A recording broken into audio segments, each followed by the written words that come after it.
Hello అండి, అందరికీ నమస్తే.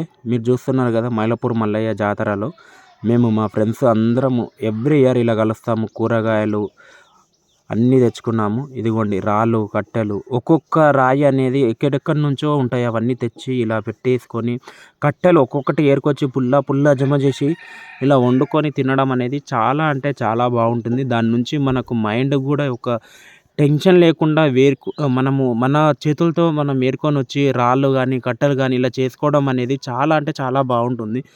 దానివల్ల మనకు బడ్జెట్ విలువ అనేది కూడా తెలుస్తుంది. ఎంత ఖర్చయింది, ఎంత లేదని. మా బండారు, మా గొంగడి, మా ఆచారాలు చూడండి. ఎప్పుడు కూడా మన సంప్రదాయాలను గానీ, మన ఆచారాలను కానీ మడవకూడదు. ఎందుకంటే ఈ ఆచార సంప్రదాయాలు మా తాతల నుంచి మా నాన్న వాళ్ళకొచ్చింది. మా నాన్న వాళ్ళ నుంచి మాకు, మా నుంచి మా పిల్లలకు, మా బండారు, మా బొట్టు ఇదెప్పుడు కూడా మేము మరవము, మరవకూడదు కూడా. మేము కూడా మా పిల్లలకి నేర్పియాలి అనేదే కోరుకుంటాము. ఎందుకంటే ప్రతి ఒక్కరు కూడా మీ మీ ఆచారాలను మీ పిల్లలకి నేర్పించండి. వాళ్ళని తీసుకొని వెళ్ళండి. వాళ్ళ సంప్రదాయాలను చూపియండి. మన సంప్రదాయము, మన బొట్టు, మన కట్టు, మన పంచ, మన చీర పద్ధతి, మన యొక్కటి సంప్రదాయాలను మనం ఎప్పుడు మడవకూడదు. ఎందుకంటే మనల్ని కాపాడే మన ధర్మం, మా యొక్క ఆచారం. మలయ్య ఏల్కొండల కోటి.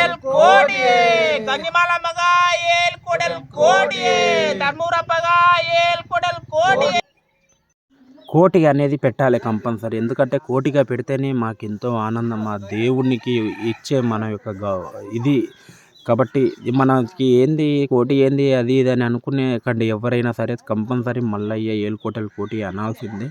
మన సంప్రదాయాలను పాటించాల్సిందే. మన ధర్మాన్ని మనం కాపాడాలి. మనం ధర్మాన్ని కాపాడితే ధర్మం మనల్ని కాపాడుతుంది. ఈ ఒక్క పొద్దు ఉండడం అనేది కూడా ఆరోగ్యానికి చాలా మంచిది. దానిలో ఎంతో సైన్స్ ఉంటుంది. ఇప్పుడు కొత్త టెక్నాలజీ వచ్చి సైన్స్ అది ఇదని ఏదో చెప్తూ ఉంటారు. అవన్నీ కాదు, మన ధర్మంలో ఉన్నాయి ప్రతి ఒక్కటి. ఇప్పుడు కాదు, పురాతన కాలం నుంచి ప్రతి ఒక్కటి సైన్స్ లేనప్పటి నుంచి, ఈ టెక్నాలజీ లేనప్పటి నుంచి అన్నీ మన నుంచి వెళ్ళినాయి. మనల్ నుంచి దోచుకొని మన టెక్నాలజీ ఇది చేసుకొని ఇప్పుడు ఏదో కనిపెట్టామని అనుకుంటున్నారు. కానీ ఏది కాదండి, అంత ధర్మంలోనే ఉంది. ధర్మాన్ని మనం తెలుసుకోవాలి అంతే. ధర్మం ఎంత తెలుసుకుంటే అంత మనకు తెలుస్తుంది. కానీ మనం ధర్మంని మర్చిపోతే మనకు మనుగడుగే ఉండదన్నమాట. దయచేసి మన ధర్మాన్ని కాపాడుకోండి. మన ధర్మాన్ని మన పిల్లలకి నేర్పియండి. అలా నేర్పియడం అనేది వాళ్ళు కూడా సంప్రదాయాన్ని పాటిస్తే మా సంప్రదాయం, మా ఆచారం చూడండి. కాలభైరవుని ఆచారం మాది.